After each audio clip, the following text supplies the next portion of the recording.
सूरह अंबिया आयत नंबर 87 ता 88।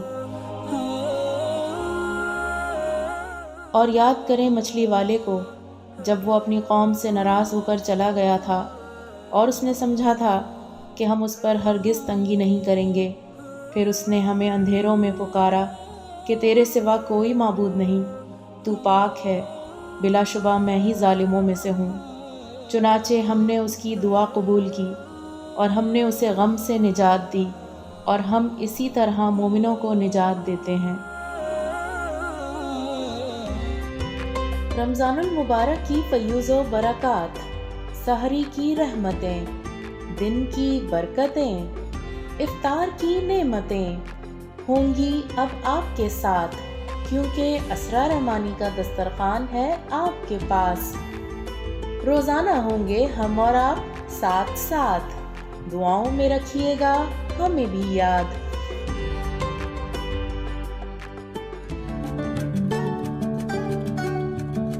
अस्सलाम वालेकुम, क्या हाल है आप लोगों के। एक और व्लॉग लेकर आपके लिए आए हैं और आज भी हम करेंगे अम्मा से बहुत सारी बातें और साथ ही अम्मा बनाएंगी हमारे लिए लस्सी, वो भी मीठी एकदम ठंडी ठार।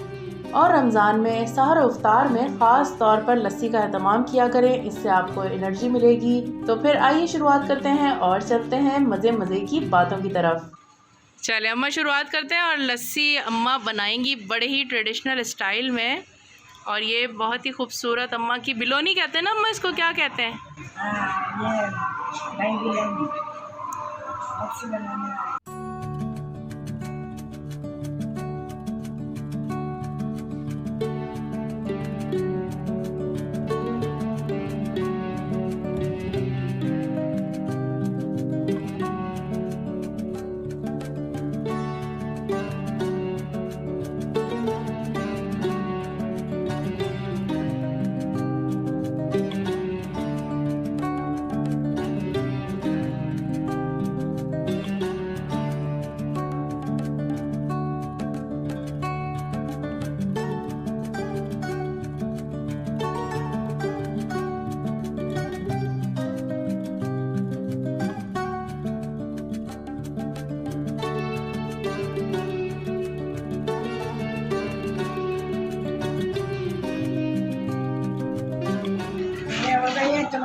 वाह भाई अम्मा, मज़े आ गए।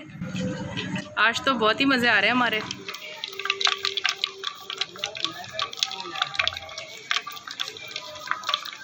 अम्मा के हाथ की मोहब्बत भरी ये लस्सी तैयार है। और ये देखें, वीडियो में जो अम्मा बता रही थी ना कि उन्होंने और भी बड़े अच्छे दस्तरखान बना के रखे हैं। ये देखें इतनी खूबसूरत साफ़ी, और इसमें भी बहुत सारे जोड़ अम्मा ने लगाए हैं और ये कितनी खूबसूरत लग रही है। और ये दूसरा वाला अम्मा दिखाएं जो बाज़ार में मिलते हैं, उसकी कॉपी की है आपने। वाह, ये देखें यार, ये देखिए लेस लगाई है और ये जिप भी लगा के। इसमें तो मेरे ख्याल से अम्मा 10-15 चपातियाँ बल्कि ज़्यादा आ जाएंगी। 10 आएंगी, चपाती तो बहुत सारी, एक मालिश की चौड़ाई है, बहुत सारी रोटियाँ। ये देखा आपने कितनी सुघड़ है मेरी अम्मा। बड़ा बना हुआ अम्मा लेस भी लगा ली इस पे।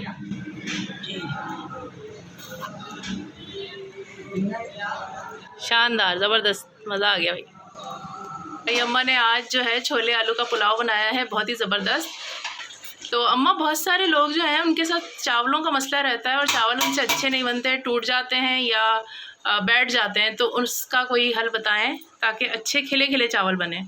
पानी कम डालना, तो फिर वो कच्चे रह जाते हैं। अगर ये मशवरा दो तो कहते हैं कच्चे रह गए। अंदाजे से डालो पानी, जिसे अंदाजा नहीं है तो गिलासों से डालो। अच्छा, कैसे? अगर 1 किलो चावल है तो कितने गिलास पानी रखें? आधा गिलास में 4 गिलास डालो। लेकिन अम्मा, कोई चावल कैसा होता है, कोई कैसा, किसी में पानी। तो 2-2.5 घंटे भीगने वाला चावल है, वो इतना पानी कर लेगा, पड़ता है। अच्छे वाला चावल है। और ये भी टिप बताएं कि ये नमक सूंघ के क्यों डालती हैं, क्योंकि मैं भी बताती हूँ। नहीं होता तो ये क्या इसके पीछे मंतक क्या है? बस कोई बड़े बूढ़ों के वो रहते हैं। तो लोग तो मजाक उड़ाते हैं कि नहीं ऐसा कुछ। हम तफसील हमने कभी करा नहीं ना, हमको ये बता, कभी हमने बड़ों से तफसील नहीं करी कि ये बात कैसे। आजकल बच्चे कहते हैं ये यूँ क्यों है, ये ऐसे क्यों है, क्या हुआ था ऐसे। हमने कभी तफसील नहीं करी बड़े बूढ़ों से अपनों से। और पुलाव मसाले की रेसिपी मैं आप लोगों के साथ शेयर कर चुकी हूँ, अम्मा वाली वीडियो आप देख सकते हैं, लिंक डिस्क्रिप्शन में मौजूद है कि अम्मा ने किस तरह से हमें बनाना सिखाया था।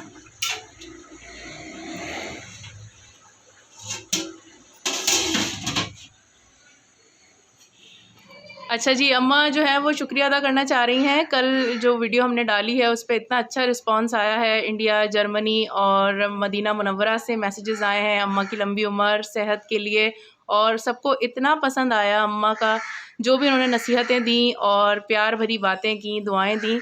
तो अम्मा कुछ कहना चाह रही हैं आप सबसे। सबके लिए, इन लोगों के लिए भाई शुक्रिया, जो भी कुछ मैंने बताया उनको अमल करना उनका काम है, ना करें उनका काम है। जो भी है सब लोगों के लिए जिनके नाम है, सबका शुक्रिया, बहुत बहुत शुक्रिया। अल्लाह ने सेहत दे, तंदुरुस्ती दे। अच्छा, अम्मा ने कल बहुओं को और सासों को नसीहत की और सबने उसको खुशी से सुना और अच्छा भी लगा कि हाँ, इस तरह से बड़ी बूढ़ियाँ समझाएं तो अच्छी बात है, समझना चाहिए बहुओं को भी और सासों को भी। तो एक और चीज़ जो है वो सवाल आया है और उन्होंने कहा कि अम्मा इस पर भी बात करें, वो ये कि ये जो अमल दखल होता है ना सास का बहू की ज़िंदगी में, मतलब अपने तरीके से वो चलाना चाहती हैं, तो उस पर आप क्या कहेंगी कि कितना अमल दखल होना चाहिए बेटा और बहू की ज़िंदगी में सास का? बिल्कुल नहीं होना चाहिए। अपनी अपनी ज़िंदगी, बच्चे उनको लिए खुशियाँ दें, खुशी से रहें, खुद भी खुश रहें। क्या बहुओं को लाती हैं तो इसलिए लाती हैं कि उन्हें ताने तशी के लिए लाती हैं, या उन्हें बुरा भला कहने के लिए लाती हैं कि ये ऐसा क्यों कर रही हैं, ये ऐसा क्यों रह रही हैं। तो आप फिर लेके क्यों आती हैं शादी करके। अम्मा बहुत से ससुरालों में ये होता है कि बेटियों को मैके भी नहीं जाने दिया जाता, पाबंदी होती है या इजाज़त के लिए मोहताज होना पड़ता है सास का या अपने ससुराल में या अपने मियाँ का ही। एक हद तक तो चलें समझ आता है, लेकिन जो बहुत लंबे लंबे अरसे तक उन्हें मैके से दूर रखा जाता है, इस पर भी आपको कुछ कहना चाहिए, बताएं कि ये भी कितनी गलत बात है ना। ये गलत है, बिल्कुल गलत है। भाई जाएं, खुशी से ले जाएं, मिला लाएं, या उन्हें कोई लेने आया तो भेज दो, जब जाओ भैया।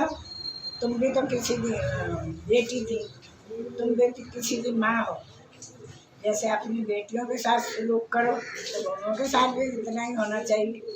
ये थोड़ी है कि बहुओं को तो पीस दो, बेटियों को रानी बना के रखो, ये बिल्कुल गलत है।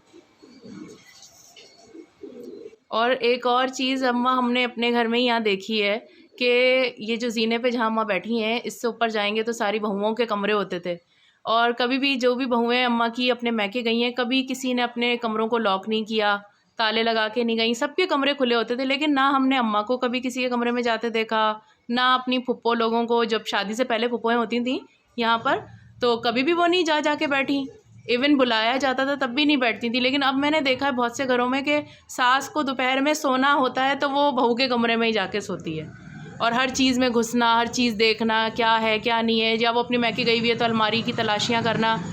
तो ये हमने तो अपने यहाँ नहीं देखी, आप तो कभी भी नहीं गई ऊपर, तो जीना ही नहीं चढ़ते देखा हमने कभी। बिल्कुल गलत है, हमने नहीं किया ऐसा, और ना कभी हमारी बच्चियाँ गई, ना हमने उन्हें मना भी नहीं किया। वो कुदरत खुद ही कि हम भाभी के कमरे में क्यों जाए, क्यों तलाशी है। वो तो कहती है कि तुम आती नहीं हो, तुम्हें मना है, कहते नहीं भाभी अच्छा नहीं लगता। तो ऐसा ही होना भी चाहिए नंद भावों को तरीके से। भाई जैसे आओ जाओ बहन बहनों की तरह रहती थी, कभी कोई चीज़ खुशी से उन्होंने उनको दिए, उन्होंने अपनी भावजों को दिए, मगर कभी भावजों से आँख नाक नहीं मोड़ना, खुश खुश रहना बच्चों से, भावजों से कि लड़ाई बल भी आए आँख के अंदर। कभी हमारी बेटियों ने ना बहुओं ने, उनके आंखों में कभी बल नहीं आया कि मैं कैसी। अच्छा, जो एक और चीज़ जिसकी वजह से घरों में लड़ाई ज़्यादा होती है ससुराल में, वो होती है काम के ऊपर, कि भाई ये काम मैंने करना है या ये इतना काम मैंने कर लिया, अब नंद करेगी या नंद क्यों नहीं कर रही। तो आपके पास भी तो 4-4 बहुएँ थीं और 5-5 बेटियाँ थीं, बल्कि फूफो की तो शादी हो गई थी ना, बड़ी फूफो की 4 बेटियाँ पीछे थीं, नहीं 3 थीं, बेबी फूफो की भी शादी हो गई थी, हाँ उसके बाद तो 3 थी ना। हाँ। लेकिन कभी भी काम पे झगड़ा नहीं हुआ, तो आपने किस तरह से इस सारे इंतज़ाम को संभाला कि हमने अभी कभी भी हमने अपनी बच्चियों से नहीं कहा कि ऐसा करो, अपने आप ही खुद ही नाम भाव जो है मिल के कर लेती थी। वो पढ़ने स्कूल जाती थी तो भाभी सारा काम करती थी, अपने आप ही पकाना वकाना सब करती थी। शाम का फिर बच्ची घर में होती थी तो वो करती थी सफाई सुथराई। अब तो एक ही टाइम सफाई होती है, जब 2 टाइम सफाई होती थी, शाम में भी सफाई होती थी।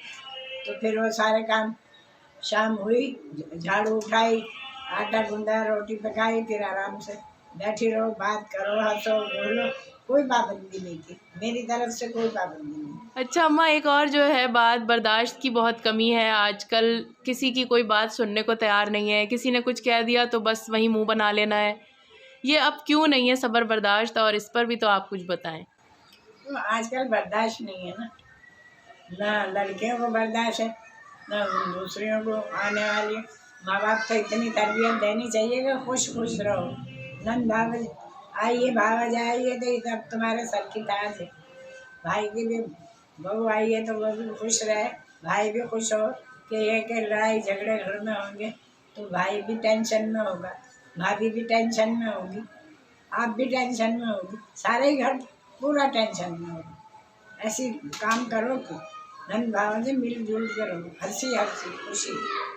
कभी कोई बात ऐसी नहीं होनी चाहिए जो रंजिशें हो, नहीं होनी चाहिए।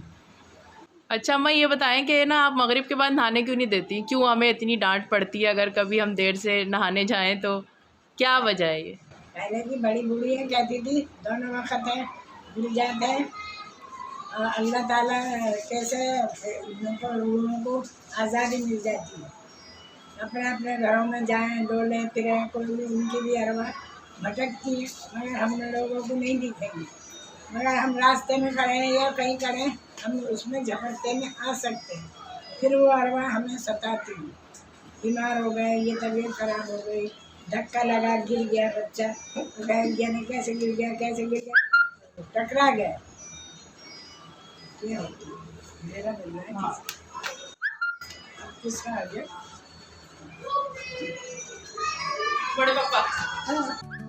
और बड़े पापा मैं कहती हूँ अपने ताया को, और वो रहते हैं कराची में, और डेली वो अम्मा को कॉल करते हैं कि अम्मा को किसी चीज़ की ज़रूरत है, कोई काम है।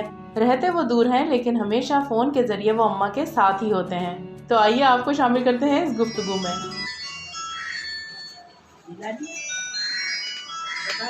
नहीं दबाना है। हेलो, वालेकुम सलाम। ठीक है, शुक्र अल्लाह का। गर्मी तो है जैसी है, बंद गर्मी तो होती है, ठंडा होती जा रही। लाइट तो वही है जो जाती है 2 घंटे की। जी हाँ हाँ, रमजान में भी जा रही है। वो अपने टाइम में कहाँ बच्चे सबके सोए हुए, कहा तो सानिया नानी नहीं है, सोया हुआ है।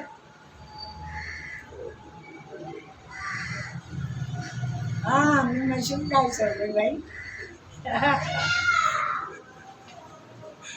हाँ, बोलते क्या क्या काम कर रही है, देखो तो सही, देखो जरा। मैंने कहा तो पागल हो गई हो क्या?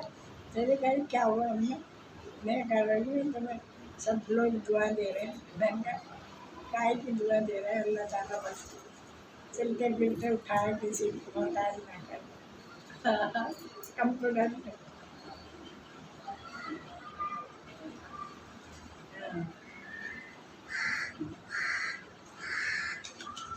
अरे असरा आई थी ना, असरा कर रही है ये कल घंटे।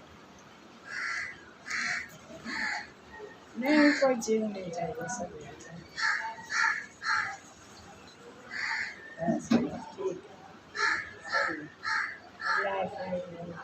तो देखा आपने अम्मा के चेहरे पे माशाल्लाह कितनी रौनक आ गई, क्योंकि पहली औलाद से तो सारी माओं को बहुत प्यार होता है, और बेटे तो वैसे भी माओं के नज़दीक होते हैं।